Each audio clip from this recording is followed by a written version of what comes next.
Can one man truly command the power of an entire nation with just 2 nights of music? That question thundered through South Korea and across the globe when Jin of BTS revealed his decision to hold an encore concert at Incheon Munhak Stadium, a venue capable of hosting 50,000 people per night. The announcement detonated like an earthquake in the heart of the music industry, rewriting expectations not just for a K-pop artist, but for the very limits of what a solo performer can achieve. Why now? Why here? And most importantly, what is Jin hiding that demanded such an overwhelming stage? The story begins not with mere scheduling, but with shockwaves. This was no casual addition to a tour itinerary. It was a calculated disruption, a seismic declaration that reverberated far beyond the boundaries of music. In one move, Jin challenged history, industry, and expectation, daring to claim territory that had previously been reserved only for global collectives or legendary rock icons. What pushed him to take this gamble? And why is the world convinced that these 2 nights will not only be concerts, but turning points in cultural history? The frenzy began with whispers. Observant fans noticed unusual venue bookings in Incheon, patterns that did not align with typical sports events or domestic shows. The rumors snowballed. Could Jin, freshly re-emerged from military service and already dominating headlines with his return, truly be preparing something that vast? Even the most devoted army doubted such speculation until confirmation arrived, and the impossible suddenly became reality. Within minutes of the official announcement, Jin's name surged across worldwide trends. Ticketing servers froze under an avalanche of demand, and the countdown to October 31st and November 1st ignited an inferno of expectation. But the question still haunts the air. What makes this encore different from all others? Why does it feel less like an extension of his tour and more like a trial by fire, a test of endurance and artistry that could redefine the meaning of being a K-pop soloist? The venue itself carries the answer. Incheon Munhak Stadium is not merely a concert space.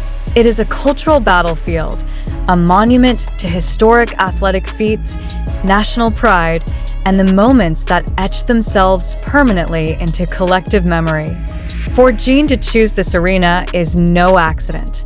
It is a deliberate statement that he is not content with arenas or theaters.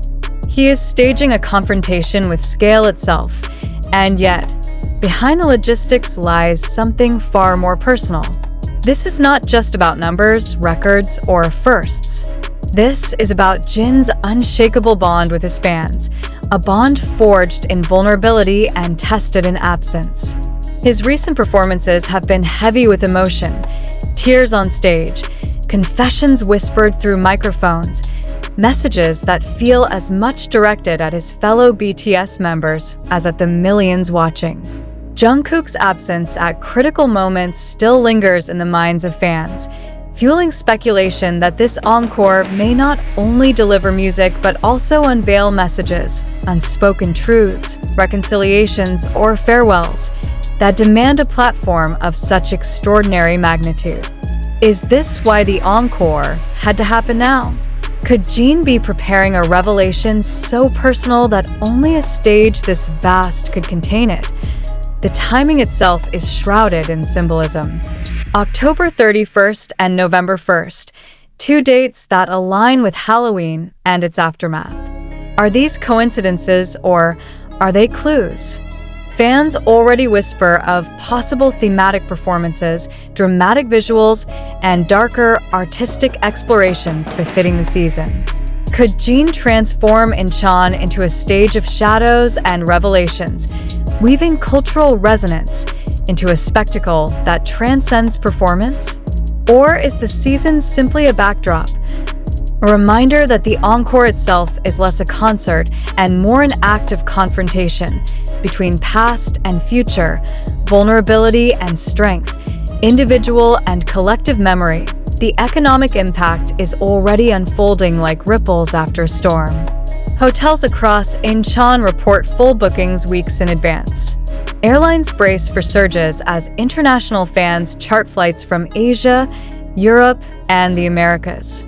Local businesses prepare for what could become the most profitable weekend of the year. This is not merely an entertainment event. It is an economic earthquake, turning an entire city into an extension of Jin's stage. The numbers are staggering. 100,000 tickets across 2 nights, millions of dollars in revenue, and untold influence on the global perception of K-pop's reach. And yet, even these statistics feel like shadows compared to the question that keeps pulsing louder. What will happen on that stage that required such colossal preparation?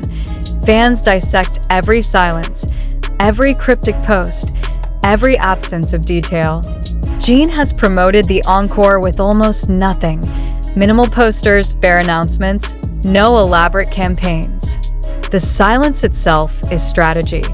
By refusing to reassure, he fuels hysteria. By offering no answers, he multiplies questions. It is an unsettling but brilliant tactic, one that transforms anticipation into performance. What kind of artist dares to weaponize silence, to let suspense itself dominate the stage before a single note is played? The answer may lie in Jin's understanding of power, the ability not only to sing but to control narrative, to bend time and expectation to his will. Even industry insiders appear baffled. Staging an event of this magnitude requires months of preparation, security reinforcements, stage construction, light and sound engineering at a level bordering on military precision. And yet the announcement arrived with shockingly little lead time. How is that possible? Did Jin orchestrate a secret operation behind the scenes, quietly building the infrastructure for a concert that no one expected until the last moment? If so, what else might he be hiding, waiting to reveal only when the lights ignite on October 31? Speculation multiplies endlessly. Could Jin bring unexpected collaborators to Incheon? Might Jimin, recently seen at global fashion events, step into the spotlight to reunite with his brother-in-arms? Could Chris Martin of Coldplay, Jin's collaborator on the unforgettable The Astronaut, reappear to recreate that history-making moment? Or is something even more daring in store, an unreleased track, an experimental stage, or a symbolic gesture that transforms the Encore into something beyond performance? Each theory burns hotter than the last, each guess feeding the fire that now surrounds these 2 nights.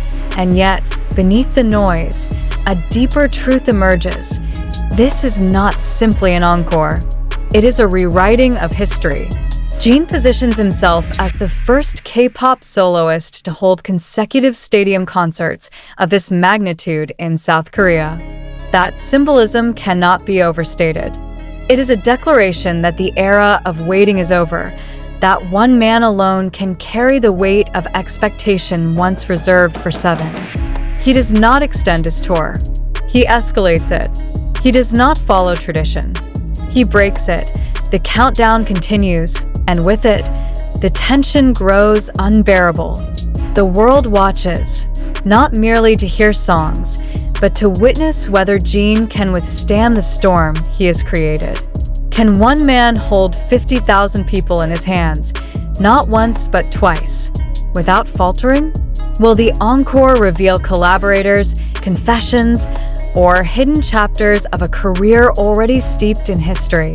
Or will it deliver something even more unpredictable, a moment that redefines not only Jin's trajectory but the future of K-pop itself? The shock lies not in the announcement, but in the unshakable sense that Incheon will become the site of something irreversible. Something that, once revealed, cannot be taken back.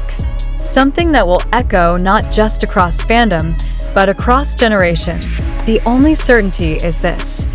On October 31st and November 1st, Incheon will not merely host a concert. It will become the epicenter of history. And Jin, standing alone against the scale of a stadium and the weight of a world, will decide what story is written there.